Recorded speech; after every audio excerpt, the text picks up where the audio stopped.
With the name of Almighty One God, who is most merciful and beneficent. May be peace, blessing, and mercy of Almighty One God on all of you. My dear respected friends, we were discussing, my name is Dr. Abu Abdullah, and we were discussing about contribution of Muslims in science and art in medieval time, and who were the founders of science and art. But these are forgotten. So we continue with the third lecture of historiography. We are in 4th century now. The 4th century of the Islamic era was also a period of great intellectual activity, which witnesses theories of the Bhavid, who were great patrons of learned men. My dear friends, I am using the names of the creators, authors, historians, scientists of that time. They are in Arabic names, sometimes difficult to pronounce in nowadays. And secondly, whatever they have written, that were in Arabic language. Their name, the book's name, and their all the work. So it's little bit difficult to pronounce exactly. So I do apologize for that. It's my mistake. The Miskawi, who died in 1030, is distinguished for treating history as an organic whole, displaying its human and instructive aspects. Miskawi, who held a high office in the court of greatest of Muawiyah Abdul Dawla, is indebted for his historical knowledge to Ibn Kamil, the biographer and disciple of Tabri. He was a philosopher and physician and ranks among the leading Muslim historians. His Universal History, 979 to 980, known as Tajarib al-Umam, deals with the period from earliest times to 980 AD. And the last two volumes, according to Western critic, contain original material and show him a writer of great talents.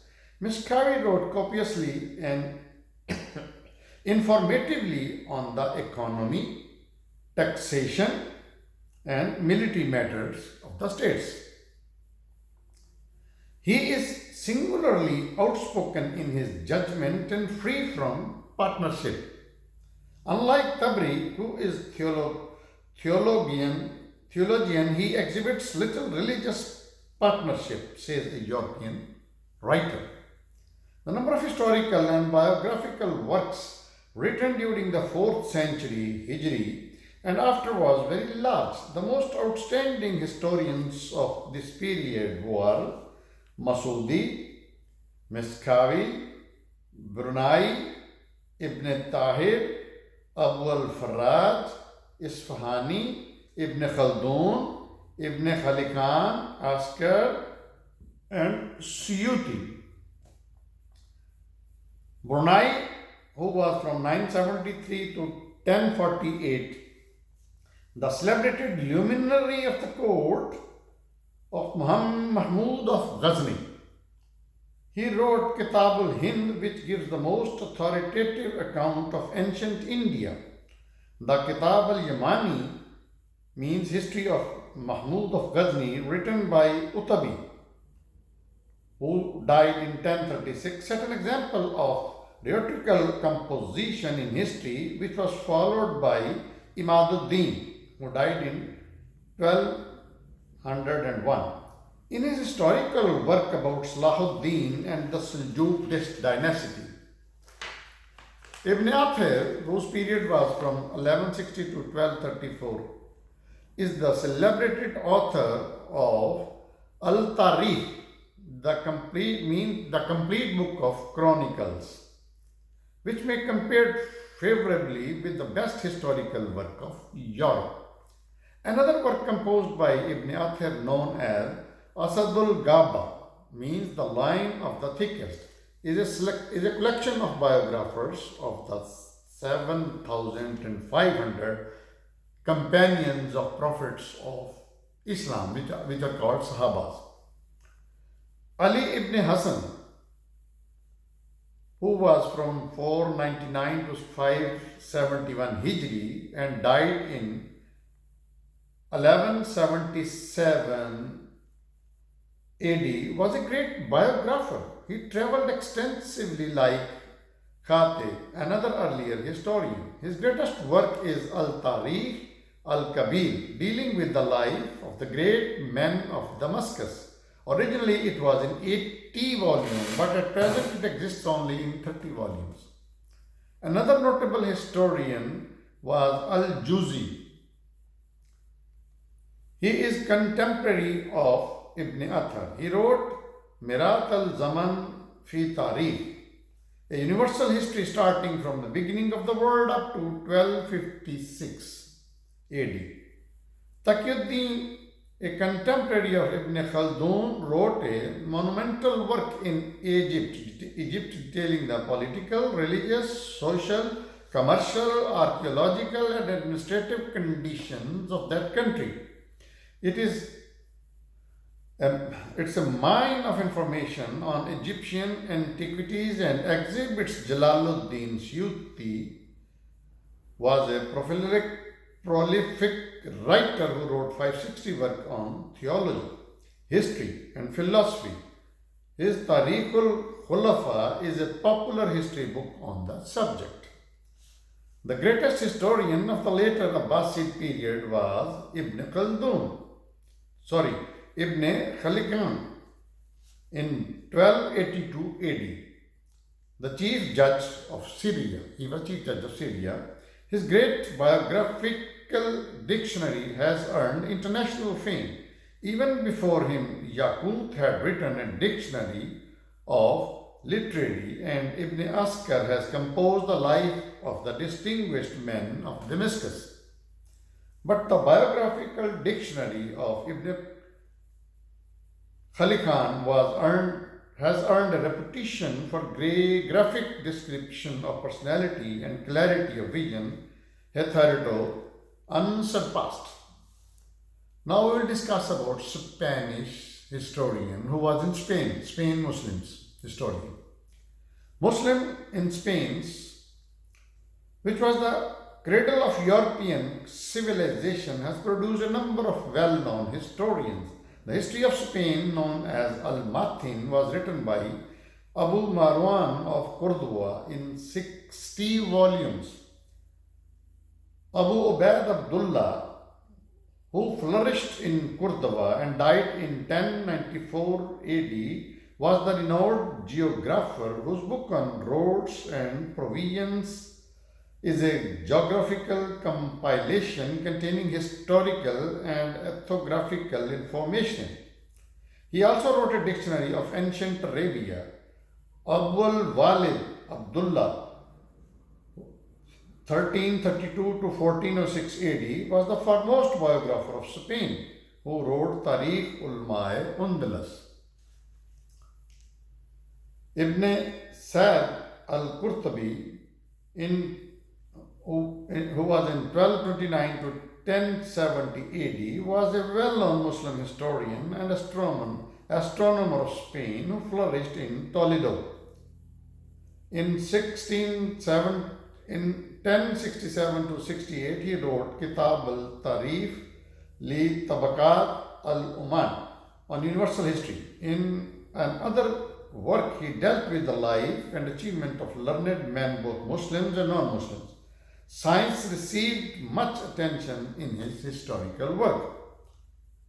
Lisan al-Din ibn Khatib, 1313 to 1374 AD, was a contemporary of Ibn Khaldun. He held a high position under the Nasirud Sultan Yusuf Abu al-Hajjaj, 1334 to 54 AD, and his son. He was a versatile writer who left behind him 60 works. The most important of these was his history of Granada. Ibn Khaldun, a very important personality in history, 1332 to 1406 AD. He was a talented Muslim philosopher of history and the greatest intellect of his age, is one of the most outstanding thinkers that the world has ever produced. Being the founder of the science of sociology, Ibn Khaldun had the unique distinction of treating history as the science by supporting his facts with reasoning. This is nothing in Christian literature of that age, Middle Age, says a celebrated Western critic, worthy of being compared with it. Khaldun's history, and no Christian wrote a version with such clearness and precision on any Muslim state. Born in Tunisia, North Africa, Ibn Khaldun had a checkered career during his early life, taking active part in the intriguing power politics of small North African principalities, enjoying alternately the favor as well as the disfavor of the rulers, and at times taking refuge in distant Grenada.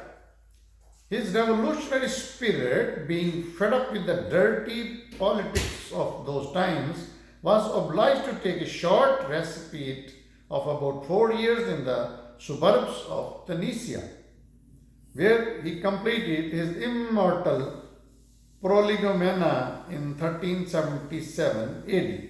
Thereafter, he shifted to Tunisia to finish the mastery work Kitab al-Ibrar, means world history. Here he could take advantage of the references books available in the imperial library. Ibn Khaldun has acquired the worldwide reputation and occupies outstanding place amongst the galaxy of the world's historical philosophers. He is distinguished from the rest of the historians because he treated history as a science and not merely as a narrative. He wrote history in the light of his new method of explanation and reasoning and developed it as a social philosophy. Explaining the art of writing history, Ibn Khaldun says in Prolegomena, it's only by attentive examination of the well-sustained application that we can discover the truth and guard ourselves against errors and mistakes. In fact, if we were merely to satisfy ourselves by reproducing the records transmitted by tradition without consulting the rules furnished by experience, the fundamental principles of the art of the government, the nature, even of particular civilization, or the circumstances which characterize the human society. If we are not to judge the wants which occurred in the distant times by these which are occurring under the eyes, if we are not to judge the wants which occurred in the distant times by those which are occurring under our eye, if we are not to compare the past with the present, we can hardly escape from falling into errors and losing the way of truth. He, being the originator of sociology, philosophical history, and political economy, his work possesses striking originality, recording a new system in the understanding and explaining the social phenomena, as well as understanding, criticizing, analyzing history. He has divided his historical work into three parts. The first part, known as his famous Prolegomena, deals with the society and his origin, sovereignty, the birth of town and the villages, trades, means of livelihood, and the science. This is the best part of the book, in which the writer ascends the summits of creativeness, reviewing the diverse subjects like political economy, sociology, and history with striking originality and brilliance. The statements of Farabi about the origin of towns and villages only theoretical, while Ibn Khaldun has viewed it from a social point of view. The third chapter of the book deals with the state and sovereignty. In it, the learned author has propounded his advanced political theories, which were later incorporated in the works of such celebrated political thinker. So here we end this lecture. Please keep on watching my channel, Dr. Abul.